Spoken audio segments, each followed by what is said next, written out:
show off them big lunch money, you hear? Right? Don't want to wear the best shoes to school, right? When you get a good education, then you can go through life. I have been in the Jamaica Constabulary Force for 18 years. The 9th of May, that's 18 full years serving the Jamaica Constabulary Force. So leaving high school, with nothing to do, I really wanted to engage in service to my country. And what better avenue than the Jamaica Constabulary Force?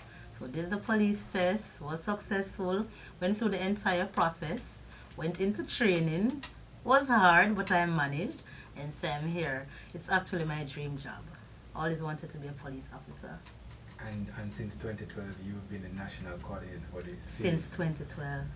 There are so many initiatives out there. Why is your passion with school and education? Most definitely, because if we look at the society in which we exist, there's always a need for growth and development. And so with children, you are given an opportunity as an adult to make that impact. So we look at change. The change process is very important. So with an adult, you can hope that they will change because it's a bit harder. They're set in their ways already, so to speak.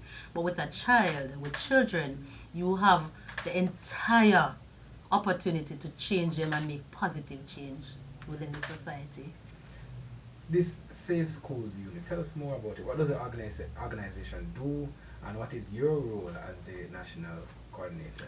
All right, so the Safe Schools Unit, we are responsible for the supervision of 174 school resource officers, and in addition, another 49 school liaison officers.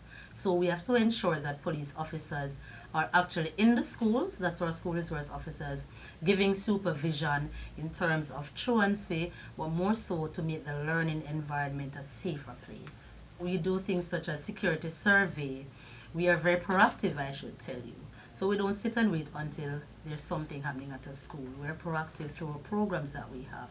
Programs such as our Safe Schools Mentorship Program that was launched in 2014, where we have school resource officers who are trained as mentors.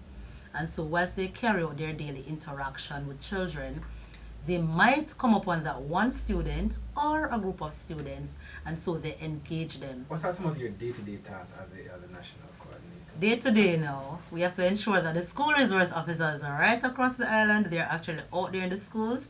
They're in the school zones. I am also tasked to ensure that I have projects running, projects that can be replicated right across the island. So based on what might be happening in the school environment, you might have to customize a program to fit that situation. We have to respond. Our children, a lot of them, they are crying out. But sometimes that we know we can't hear everybody. We can't respond to all the needs. But I can tell you, when you impact that one child and they continue to keep you abreast of what is happening in their lives, trust me, when the month ends, you really don't need a salary, if you ask me, While the focus is on mothers and women today, how have Jamaican men and fathers supported you in this work? We have gotten support. We have seen the men coming now. They're bringing in the children to us as well. Because remember now, whilst it's Mother's Day, we have fathers to play the role.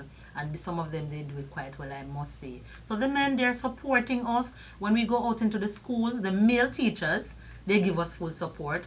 The wider community, you hear them say to you, Miss, I love what you're doing. Continue to visit them. We see something in them. So they have been a good help. What does Mother's Day mean to you? Mother's Day for me, I'm not one of those adults who doesn't have a biological child and I get, I'm all sad because, today's Mother's Day. I don't feel left out. It is a day when I feel honored. Why? Because all my children, they'll call me up. Sometimes I have to be dodging from the cars, hiding, Miss Johnson. And sometimes, guess what? Naturally, they don't call me Miss Johnson. They'll say, Mommy J, Mommy J. Sometimes even at work.